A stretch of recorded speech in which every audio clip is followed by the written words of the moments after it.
పచ్చిమిరపకాయలండి, జీలకర్ర వేసానండి.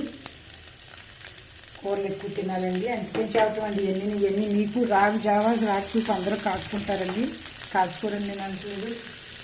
ఇదిగోండి క్యారెట్ ముందు ఒక ఫ్రై అయితే బాగుంటుందండి, బీన్స్ అయితే ఏగవండి.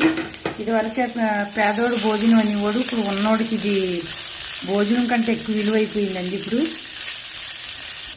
ఇదిగోండి ఇందులో అల్లం ఎల్లిపాయలు కూడా వేసుకోవచ్చండి. నేను మాకు తినకూడదని వేసుకుంటలేదండి నేనండి. ఇదిగోండి క్యారెట్ కొద్దిగా ఇదైందండి. ఇప్పుడు మనం బీన్స్ వేసుకుందామండి. బీన్స్ కూడా చాలా ప్రోటీన్లు ఉంటాయండి. ఇది అల్లం ఎల్లుల్లిపాయ అయితే కంపల్సరీ వేసుకోండి.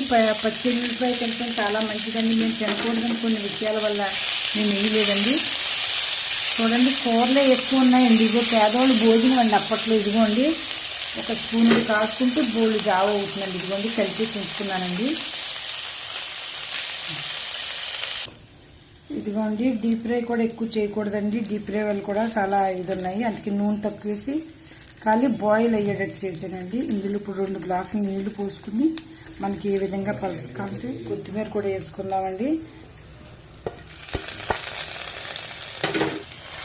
ఏనోడు అన్నం ఉన్నోడికి ఇప్పుడు భాగ్యంగా మారిందండి. దీనివల్ల కొంతమంది బతుకుతున్నారండి, రాగి జావ తాగండి. ఒకప్పుడు లేనోడు తింటాడు వాడిని ఈర్ణంగా చూసేమండి, ఇప్పుడు మనకు వచ్చింది తిప్పలండి.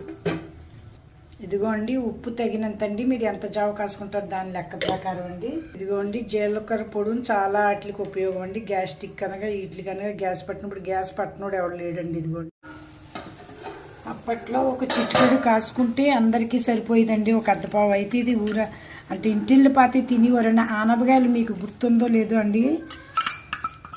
ప్యాకెట్లో సూపు కంట మన సూపు, పేదోడు సూపు బహుత్ తక్కుదీరు ఉండాలండి తాగటానికి కూడా.